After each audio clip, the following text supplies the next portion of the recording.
My teenage daughter was being groomed by her teacher. When I had proof but the police wouldn't act because of his family connections, I catfished him, recorded everything, and destroyed his life. My wife says I'm a vigilante who broke the law. I say I protected our child. Sophia has always been an open book. From the time she could talk, she'd come home from school and tell me and my wife, Jennifer, everything. Every detail about her day, her friends, her teachers, what she ate for lunch, who said what to whom. It was overwhelming sometimes, honestly, the way she'd talk non-stop through dinner, sharing every thought that crossed her 15-year-old mind. But we loved it. We loved knowing everything about our daughter's life, being part of it, being trusted with it. So when she stopped talking, we noticed immediately. It started small. She'd come home from school and go straight to her room instead of finding us in the kitchen. She'd sit at dinner scrolling through her phone instead of telling us about her day. When we'd ask questions, we'd get one-word answers. Fine, good, nothing. The girl who used to share everything was suddenly a vault. Jennifer noticed it first. She's always been more in tune with Sophia's moods, more intuitive about the emotional undercurrents in our house. One night after Sophia had excused herself from dinner after barely eating, Jennifer looked at me across the table and said, "Something's wrong." "She's 15, I said, trying to convince myself as much as her. "Teenage girls get moody. It's probably just hormones or friend drama or something." But it wasn't just the moodiness. It was the phone. Sophia had always been pretty casual about her phone, leaving it on the kitchen counter, letting us see her screen when we walked by. But suddenly she was password protecting everything. She'd hold the phone at an angle so we couldn't see what she was looking at. She'd leave the room to take calls. She'd spend hours in her bedroom, and when I'd knock and open the door, she'd quickly lock her screen and look up at me with this guilty expression that made my stomach turn. Her grades started slipping too. Sophia had always been a good student, especially in English. She loved reading, loved writing, could analyze a poem or a novel in ways that impressed her teachers and honestly impressed me. But her last progress report showed a B- in English, which was shocking given that it had always been her best subject. When I asked her about it, she got defensive immediately. "It's fine, Dad. Mr. Dalton says I'm doing great. I'm just struggling with one assignment. He's been helping me after school." Mr. Dalton, she'd started mentioning him constantly. "Mr. Dalton says this. Mr. Dalton thinks that. Mr. Dalton is so much smarter than my other teachers." It was always Mr. Dalton, like he'd become the most important person in her world, and she was staying after school multiple times a week for extra help, which didn't make sense because she'd always been great at English. Why did she suddenly need so much extra help? When I asked, she'd get irritated. "I told you I'm struggling with an assignment. Mr. Dalton is helping me. Why are you making such a big deal about this?" Then there were the gifts, small things at first. A new book that she claimed a friend had lent her, except when I looked at the inscription inside, it said, "For Sophia, an old soul in a young body." A $20 Starbucks gift card that she said she'd won in a school raffle I'd never heard about. An expensive journal, leather-bound and beautiful, that she got weirdly protective about when I asked to see it. And then the necklace. A delicate silver chain with a small pendant, pretty and tasteful, and definitely not something a 15-year-old could afford. When Jennifer asked her about it, Sophia touched it almost reflexively and said, "Emma gave it to me for my birthday." Emma, her best friend, except Sophia's birthday had been 2 months ago and Emma had already given her a gift, a homemade photo album we'd seen her unwrap. This necklace was new. Jennifer and I started comparing notes. The secrecy, the phone obsession, the mood swings, the gifts she wouldn't explain, the constant mentions of Mr. Dalton. And the way she'd started dressing differently, wearing makeup to school when she'd never been interested in makeup before, choosing clothes that were more mature, more fitted. Jennifer said Sophia had asked to go shopping for nicer clothes because she wanted to look more sophisticated. We went to parent-teacher conferences in October. I'd never met Mr. Dalton before, and I'll admit, I was curious about this teacher Sophia couldn't stop talking about. When we walked into his classroom, he stood up from his desk with this warm, genuine smile.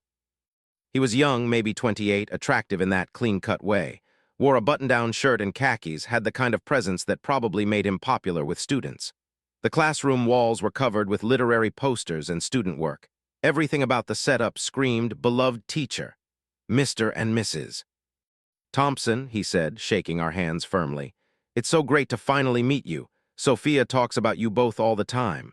We sat down and he pulled out his grade book. I want to start by saying that Sophia is an exceptional student. Her writing is mature beyond her years. Her insights into literature are really remarkable. She has an old soul.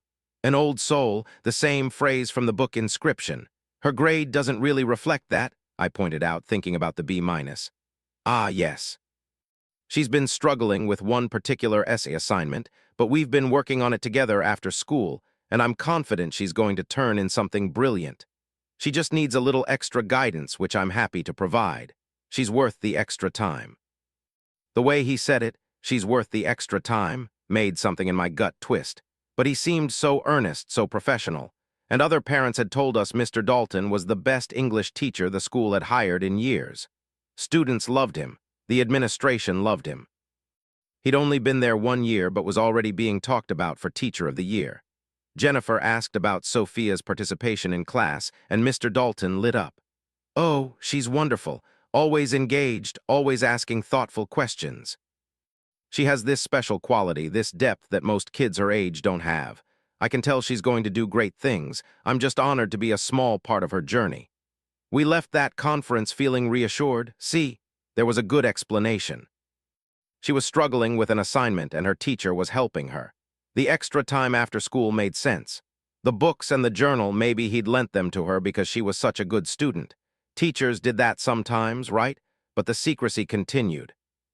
The phone obsession got worse. And Sophia was spending more and more time in her room, door closed, and when I'd call her for dinner, she'd come out looking flushed and distracted, like I'd interrupted something important. One night in November, I knocked on her door to ask if she wanted to watch a movie with me and Jennifer.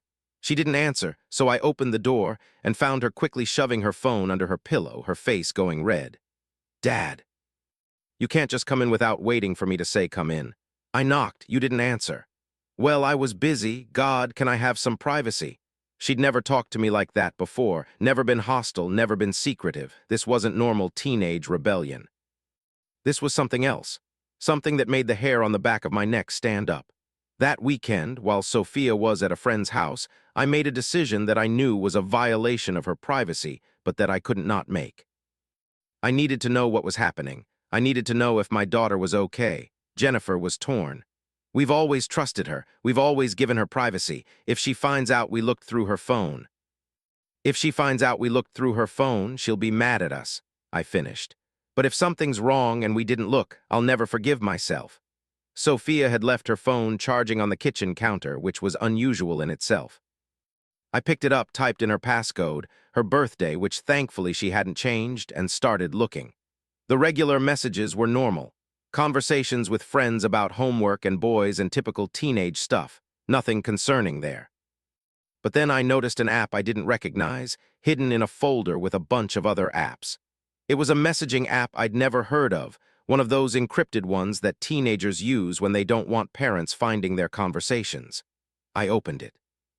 And my blood turned to ice. Months of messages, hundreds of them, all from someone named JD. I didn't need to guess who JD was. The messages made it clear. You're so much more mature than other girls your age. I can't stop thinking about our conversations. You have such an old soul. What we have is special, Sophia. Most people wouldn't understand.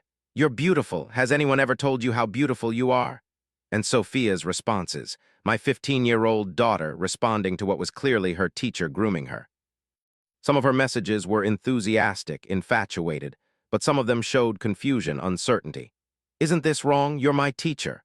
To which he'd respond, age is just a number. What matters is connection. What matters is understanding. Society just doesn't get relationships like ours.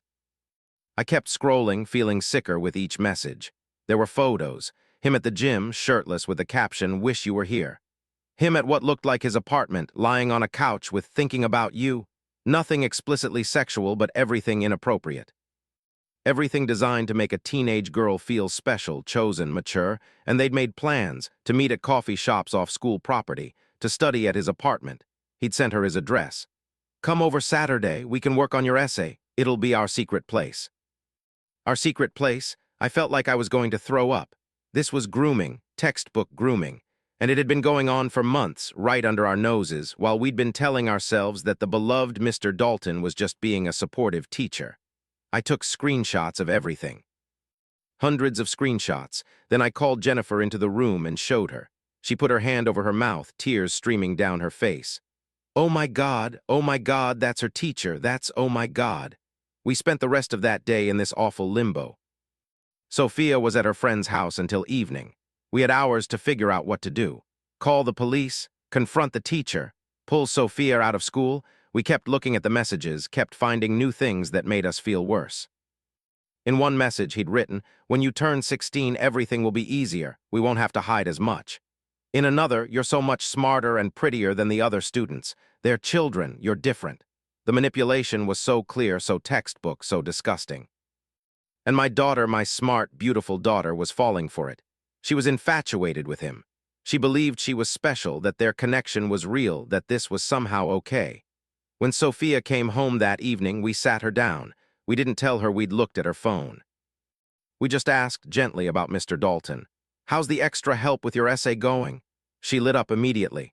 "Really good. He's amazing. He really gets me, you know. He's not like other teachers who talk down to students. He treats me like an adult." "Has he ever made you uncomfortable?" Jennifer asked carefully. Sophia's face closed off. "What? No, why would you ask that?" "We're just checking in," I said, "making sure everything's okay." "Everything's fine. God, you guys are so paranoid. Mr. Dalton is the best teacher I've ever had. He actually cares about me." That night, after Sophia went to bed, Jennifer and I made a plan. First thing Monday morning, we were going to the school. We'd show the principal everything. Mr. Dalton would be fired, arrested, prosecuted. Our daughter would be safe. Except that's not what happened. Monday morning, we walked into Principal Harrison's office with our evidence. Printed screenshots, the whole message history, everything. We laid it out on his desk, explained what we'd found, demanded immediate action. Principal Harrison looked through the messages, his expression carefully neutral. Then he sat back in his chair and said, "I appreciate you bringing this to my attention. These messages are certainly concerning, but I'm not sure they rise to the level of inappropriate conduct." I stared at him. Not inappropriate. He's a teacher messaging a 15-year-old student about how special she is, sending her shirtless photos, planning secret meetings at his apartment. How is that not inappropriate? "The messages seem friendly," Harrison said carefully. "Supportive, even. Some teachers develop mentorship relationships with students." "The photos are concerning, yes, but they're not sexual in nature. And as for the meetings, secret meetings at his apartment," Jennifer interrupted, her voice shaking. "Our 15-year-old daughter and her 28-year-old teacher at his apartment, alone." Harrison shifted uncomfortably. "I understand this must be upsetting for you as parents, but we need to be careful about making accusations that could destroy a teacher's career. Mr. Dalton is the son of Superintendent Dalton. His uncle is Judge Dalton. This is a respected family in our community. Before we take any action, we need to be absolutely certain. His father is the superintendent," I said slowly, the pieces clicking together. "So you're not going to do anything?" "I'm going to look into this," Harrison said, but his tone suggested otherwise. "I'll speak with Mr. Dalton. But between you and me, I think you might be overreacting to what is essentially a caring teacher showing interest in a gifted student. Perhaps you're misinterpreting normal mentorship." We left that office feeling like we'd been punched. They weren't going to protect our daughter. They were going to protect their teacher because of who his family was. We went to the police next, filed a formal report at the station, showed a detective everything we had. He was more sympathetic than the principal had been, but ultimately just as unhelpful. "I understand your concerns," Detective Martinez said, looking through the messages. "And yes, this is concerning behavior. But here's the problem: no crime has actually occurred. The messages, while inappropriate, aren't explicitly sexual. There's been no physical contact. No meeting has actually taken place yet. This is grooming behavior, absolutely, but it's not prosecutable until he crosses a line." "So we wait until he molests our daughter before you'll do anything?" I asked, my voice rising. "I'm not saying that. I'm saying that right now, with what you have, this is a school discipline issue, not a criminal one. My advice would be to remove your daughter from his class, maybe transfer her to a different school, and keep monitoring the situation." "What about his family connections?" Jennifer asked. His father is the superintendent. His uncle is a judge. Does that affect whether you'll investigate? Martinez looked uncomfortable. Look, I'll be straight with you. Without physical contact or explicitly sexual content, this case would be hard to prosecute anyway. And yes, the Dalton family has connections. If we move forward without rock-solid evidence, those connections will make it even harder. I'm sorry. I know that's not what you want to hear. We went home that day feeling helpless and furious. The system that was supposed to protect children was failing our daughter because her predator had the right last name. That night, we told Sophia everything. Showed her the messages we'd found, explained why we thought Mr. Dalton's behavior was inappropriate, told her we were removing her from his class. She exploded. You went through my phone, you invaded my privacy, how could you? Sophia, he's manipulating you, Jennifer tried to explain. These messages are private. He understands me. He's the only teacher who's ever really seen me for who I am. And you're trying to ruin his life because you're paranoid and controlling. He's 28 years old, I said as calmly as I could. You're 15, this isn't appropriate. This isn't a normal teacher-student relationship. You don't understand, nothing physical has happened. We just talk. He's my mentor. And now because you can't handle that your daughter is mature enough to have adult conversations, you're going to destroy his career. She was crying, screaming, defending him, and I realized how deep the manipulation went. He'd convinced her that their relationship was special, that adults just didn't understand that she was mature enough to handle this. Classic grooming. And our smart daughter, was completely caught in his web. We removed her from his class anyway. The school begrudgingly transferred her to a different English teacher. But that didn't stop Mr. Dalton. We confiscated Sophia's phone, got her a new one without that messaging app. But within a week, he'd found a way to contact her. She had a school email. He was sending her messages there, telling her how much he missed their conversations, how proud he was of her for staying strong against her parents' unreasonable behavior. We reported that too. The school said they'd spoken to him. Nothing changed. Jennifer wanted to transfer Sophia to a different school entirely, get her away from him. But I kept thinking about what the detective had said. Removing Sophia wouldn't stop Dalton. He'd just move on to the next vulnerable girl. He'd keep grooming, keep manipulating, keep getting away with it because of his family's name. I spent hours researching online, reading about predators, about how they operated, about how law enforcement caught them. I watched episodes of To Catch a Predator, read about online stings, studied how investigators built cases against people like Dalton. And I started to form a plan that I knew was illegal, that I knew was risky, that I knew might blow up in my face. But a plan that might actually stop him. I was going to become the bait. Jennifer and I fought about it for days. She thought I was crazy, that I was going to make things worse, that we should just focus on getting Sophia away from him and let the system handle it. The system isn't handling it, I argued. The system is protecting him. And while we transfer Sophia to safety, he's going to find another girl, and another, until someone stops him. And you think you can stop him by catfishing him? That's illegal, David. It's entrapment, and even if you get evidence, it won't be admissible in court. So what? We do nothing. We let him keep doing this. Jennifer didn't have an answer for that. I spent a week setting it up. Created a fake Instagram profile for a 15-year-old girl named Jessica Martinez. Used stock photos I found online. A pretty teenage girl, nothing sexual, just normal selfies. Built an entire fake life for her. Friends, posts about school and homework and typical teenage interests, a backstory about her loving English class and wanting to be a writer. Everything designed to appeal to someone like Dalton. Then I had Jessica follow him. He had a public Instagram account, professional but personal enough that he clearly used it to connect with students. Book recommendations, quotes from literature, photos from school events, and Jessica started commenting on his posts. Thoughtful comments about the books he recommended, questions about interpretations, showing herself to be a smart, engaged student. He followed her back within 2 days. The DMs started innocently enough. He thanked her for her thoughtful comments, asked what she was reading, recommended books that he thought she'd enjoy based on her interests. For the first week, it was exactly what you'd expect from a teacher interacting with a student online. But then it shifted. He started asking more personal questions. Where did she go to school? What were her other interests? Did she feel like her teachers really understood her? And Jessica answered the way I imagined Sophia had answered. Intelligent responses that showed depth, maturity, a girl who felt like she was smarter than her peers, who wanted to be seen as more than just another student. "You seem really mature for your age," he messaged.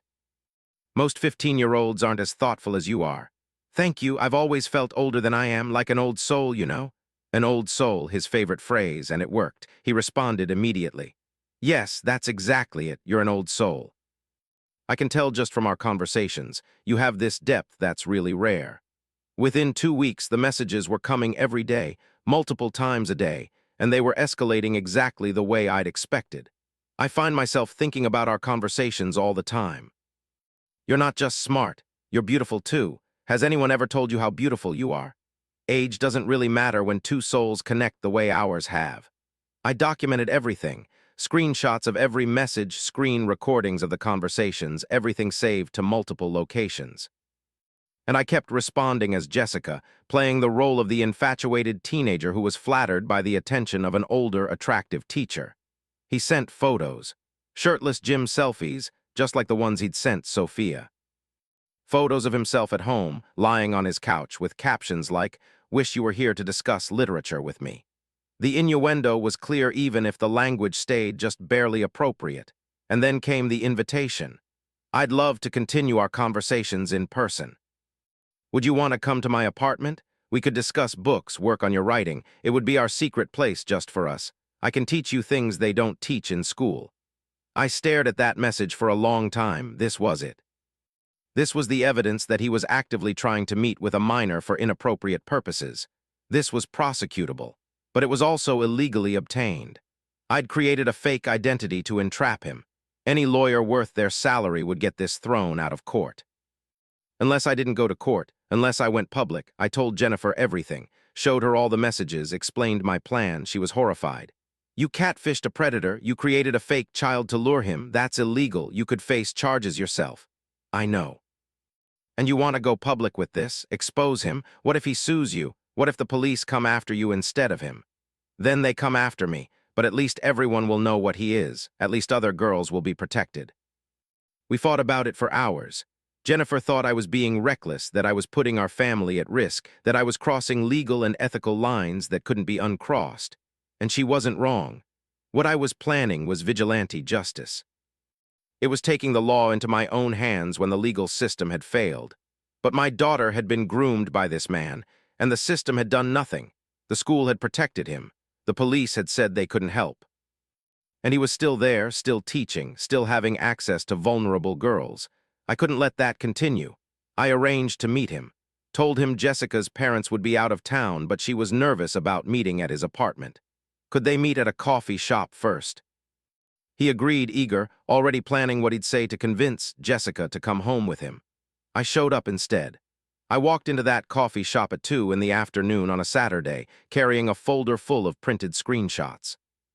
He was already there, sitting at a table in the back corner, dressed in jeans and a button-down shirt, looking nervous and excited. When he saw me walking toward him, confusion crossed his face. Then recognition, then fear. I sat down across from him without asking, opened the folder. Started laying out screenshots on the table between us. "Want to explain these?" I asked quietly. His face went white. "Who, what, I don't know what." "My name is David Thompson, Sophia's father, and you've been grooming my 15-year-old daughter for months. These messages." I tapped the screenshots. "These are from the fake profile I created to prove what you are. Jessica doesn't exist, but your messages to her, your plans to meet with a minor at your apartment, those are very real." He stood up so fast his chair scraped loudly. People turned to look. "I don't know what you're talking about. You catfished me. This is entrapment. This is illegal." "Sit down," I said, not raising my voice. Something in my tone made him sit. "Jessica doesn't exist," I repeated. "I created her to prove what you are, a predator. A man who grooms teenage girls. A man who uses his position as a teacher to manipulate vulnerable children. I haven't done anything wrong. I haven't touched anyone. Those messages, they're just friendly conversations." I pulled out more screenshots. "You sent shirtless photos to a 15-year-old.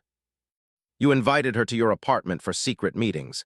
You told her age doesn't matter. You called her beautiful, said you think about her constantly. You're a 28-year-old man grooming a child." He was sweating now, his hands shaking. "You can't prove anything." You created a fake account to entrap me. Nothing you have is admissible. My father, my uncle, they'll make sure this goes away. You have no idea who you're messing with. I know exactly who I'm messing with. The son of the superintendent, the nephew of a judge. A man who thinks his family connections make him untouchable. I leaned forward. Here's what's going to happen. You're going to resign. Today. You're going to write a statement saying you're leaving the teaching profession permanently and will never work with minors again. And you're going to disappear from my daughter's life. Or what? Or I make all of this public. Every screenshot, every message, every photo. I send it to the local news, to every parent in the school district, to the school board, to anyone who will listen. Your family connections won't save you from public opinion. Let's see how untouchable you are when every parent in this community knows what kind of man you really are. His jaw clenched. You're bluffing. You wouldn't dare. That's harassment. That's defamation. My family will destroy you. Try me. My daughter is worth whatever consequences I face. Are you willing to bet your career and your reputation that I won't follow through? We stared at each other across the table. I could see him calculating, weighing his options, trying to figure out if I was serious. You're insane, he finally said. You catfished me illegally. You're trying to blackmail me. I'm calling my father right now. Go ahead. And while you're at it, explain to him why a man you've never met was able to get you to send inappropriate messages to what you thought was a 15-year-old girl. Explain how easily you invited her to your apartment. Explain why your defense is, but the illegal evidence makes it okay. He didn't call his father. Instead, he grabbed his jacket and stood up. You're going to regret this. My family doesn't take threats lightly. You have no idea what you've started. Then he walked out, leaving me sitting alone with the screenshots spread across the table. I knew right then that he wasn't going to resign. He thought his family could protect him. Thought the illegality of my evidence meant he was safe. Thought he could wait me out or intimidate me into backing down. He was wrong. I went home and did exactly what I'd threatened. I sent everything to the local news. Created a website called The Truth About Mr. Dalton and posted every screenshot, every message, every photo. I included the messages to Sophia, the messages to Jessica, everything. Then I posted links to the website in every parent Facebook group for our school district. Emailed the school board members directly. Made sure that anyone who cared to look would see exactly what kind of man was teaching their children. The story went viral within hours. Local news picked it up. Parents were horrified. The community was in an uproar, and within 24 hours, 3 more girls came forward. 3 more families with daughters who'd received inappropriate messages from Mr. Dalton. 3 more victims who'd been too scared or too manipulated to speak up before. The school district couldn't ignore it anymore. Not with media coverage and multiple victims and public outrage. They placed Mr. Dalton on leave pending investigation. The police, who'd previously said they couldn't do anything, suddenly found grounds to arrest him. I'd won. I'd exposed him. I'd protected my daughter and potentially saved other girls from the same grooming. But I'd also broken the law. 2 days after Dalton's arrest, I got a visit from Detective Martinez. The same detective who told me there was nothing he could do. He stood on my doorstep looking uncomfortable and said, "We need to talk about the methods you used to obtain evidence against James Dalton." My lawyer, a woman named Rebecca Chen, who I'd hired as soon as this whole thing started, arrived within 20 minutes. We sat in my living room while Detective Martinez explained that the prosecutor was considering charges against me. Computer fraud, illegal wiretapping, possibly catfishing under the state's identity theft statutes. What Mr. Dalton did was wrong, Martinez said carefully. But what you did was also illegal. You created a false identity to entrap him. You recorded private communications without consent. In your zeal to protect your daughter, you broke several laws. So you're saying I should have just let him keep grooming teenage girls? I asked. I'm saying there were legal ways to handle this, removing your daughter from the situation, continuing to report to authorities, working within the system. The system failed, you failed, the school failed. Everyone failed except me. Rebecca put a hand on my arm, a warning to shut up. Is my client being charged? Not yet. The prosecutor is deciding. Public sentiment is heavily in his favor, which complicates things. But the law is the law, and he violated it. There will likely be consequences. The consequences started immediately, just not the legal ones, at least not right away. Jennifer was furious with me, not because I'd exposed Dalton. She was glad he'd been arrested. but because of how I'd done it, because of the risk I'd taken, because of what it said about me that I was willing to break the law to get revenge. "You became a criminal to catch a criminal," she said one night after Sophia had gone to bed. "Where does that end, David? What line won't you cross? He was grooming our daughter. The system wasn't protecting her. What was I supposed to do? Transfer her to another school, remove her from the situation, not catfish a predator and break multiple laws. And let him move on to the next girl, let him keep teaching, keep having access to vulnerable children. That's not your job, that's what police are for, that's what the legal system is for. The legal system failed." We were shouting at each other, standing in our kitchen at midnight, fighting about whether I'd done the right thing. And I could see in her eyes that she didn't know. She hated what Dalton had done. She was glad he'd been arrested. But she was also terrified of what I'd become in the process of stopping him.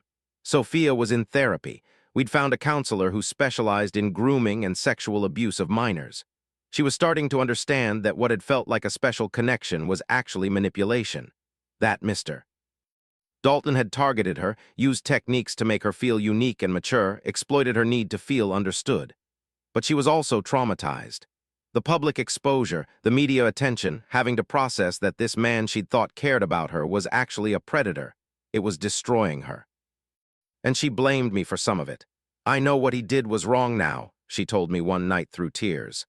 "I understand that he was manipulating me, but did you have to make it so public? Did everyone have to know? Did my friends have to see those messages?" I didn't have a good answer for that. Yes, the public exposure had been necessary to force action, but it had also humiliated my daughter, exposed her most private moments, made her the subject of gossip and pity at school. The trial happened 6 months later, and the legal complications I'd created came into full focus. The judge ruled that the evidence I'd obtained through catfishing was inadmissible. Entrapment, illegal recording, violation of wiretapping laws. Everything I'd gathered as Jessica couldn't be used in court. The case against Dalton now rested entirely on Sophia's testimony and the testimonies of the 3 other girls who'd come forward. The messages he'd sent them, the grooming behavior, the inappropriately close relationships. It was still a strong case, but without the Jessica evidence, it was weaker. I sat in that courtroom feeling sick. If Dalton walked free, it would be my fault. My illegal methods had tainted the case. My vigilante justice had potentially given a predator a way out. Sophia had to testify. Had to sit on that stand and describe the messages, the gifts, the way Mr. Dalton had made her feel special and chosen. Dalton's defense attorney, an expensive lawyer his family had hired, tried to paint it as innocent mentorship misinterpreted by immature girls with crushes. "Isn't it true that you had a crush on Mr. Dalton?" I guess, but he... "And isn't it true that you initiated many of the conversations? He was my teacher, I trusted him. But you enjoyed the attention, didn't you? You felt special. You wanted him to notice you." I wanted to scream. This was victim blaming, making my daughter feel like she was responsible for an adult man's predatory behavior. But this was how these trials went. This was why so many victims never came forward. The jury deliberated for 3 days. 3 days of me barely sleeping, barely eating, checking my phone constantly, waiting for news. When the verdict came in, I couldn't breathe. Guilty, on multiple counts. Attempted sexual exploitation of a minor, using a position of authority to solicit sexual conduct, creating a harmful environment for minors. He was sentenced to 8 years in prison, lifetime registration as a sex offender, banned from ever working with children again. I should have felt victorious. Dalton was going to prison. My daughter was safe. Other potential victims were protected, but I didn't feel victorious. I felt exhausted. And the consequences for my family were just beginning. The prosecutor decided not to press charges against me. Public sentiment was too heavily in my favor. Every parent in the community understood why I'd done what I did, even if it was illegal. Charging me would have been political suicide. But the judge warned me. "Mr. Thompson, you're lucky that public sympathy is protecting you. What you did was illegal, and in any other circumstance, you would be facing serious charges. Consider this your one free pass. Don't mistake the community's support for legal justification of vigilante action." That should have been the end of it. Dalton in prison, me warned but not charged, family moving forward.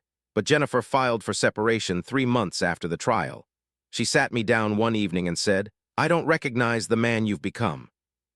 I understand why you did what you did. Part of me even admires it. But I'm also terrified of what you're capable of. You broke the law without hesitation. You risked everything, and you don't seem to regret it at all. I don't regret it. Dalton's in prison. Sophia's safe. But our marriage is falling apart. Our daughter is traumatized. You become someone who decides the law doesn't apply when you think you have good reasons. Where does that end, David? I didn't have an answer. We divorced. Joint custody of Sophia. Civil, polite, but fundamentally broken. Jennifer moved into an apartment across town. Sophia splits her time between us, still in therapy, still processing everything. The community is divided about me. Some people call me a hero. Other victims' parents thank me, say I gave their daughters justice that the system wouldn't provide. But others call me a vigilante, say I'm dangerous, say I set a terrible precedent about taking the law into your own hands. It's been a year now since Dalton was sentenced. Sophia is doing better. She started to trust again, though she's more cautious now, more aware of manipulation tactics. She tells me sometimes that she wishes I'd found a different way, that she wishes the whole thing hadn't been so public. But she also understands that I protected her when no one else would. Jennifer and I are cordial. We co-parent effectively. But the intimacy is gone, the trust damaged beyond repair. She couldn't stay married to someone capable of what I did, even though she understood why I did it. I'm in therapy too, processing whether I did the right thing, processing the cost of my choices. My therapist asks if I'd do it differently if I could go back. Would you work within the system longer? Try more legal channels? The system failed. Every legal channel failed. Would you use different methods, something less illegal? I used the methods that worked, that protected my child. Do you regret the cost, your marriage, your daughter's trauma, the legal jeopardy you put yourself in? That one's harder. Yes, I regret what it cost. I regret that Jennifer couldn't stay. I regret that Sophia was traumatized by the exposure. I regret the public spectacle it became. But would I do it again? Yes, every single time. Because my daughter was being groomed by a predator, and every official channel I tried failed to protect her. The school protected him because of his family name. The police said they couldn't act. The system that's supposed to protect children failed, so I became the protection myself.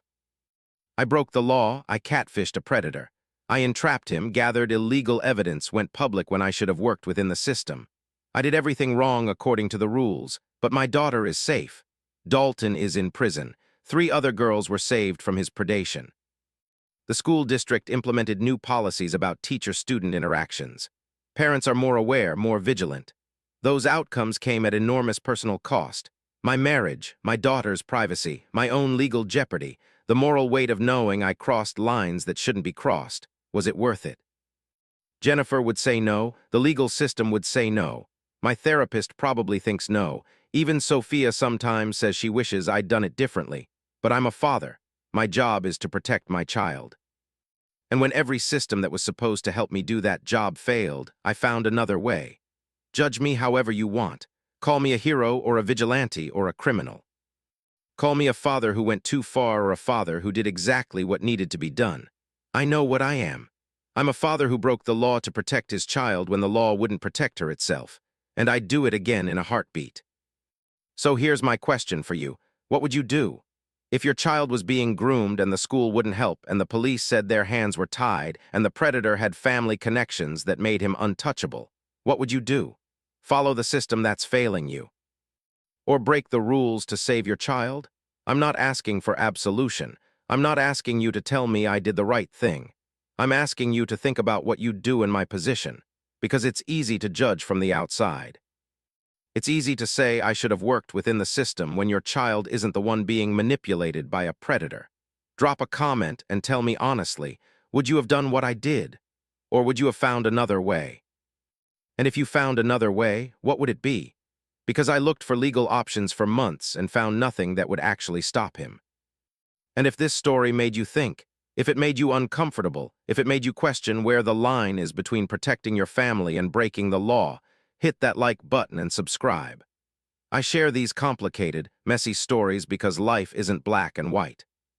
Sometimes the right choice is also the illegal one. Sometimes being a good parent means being a criminal.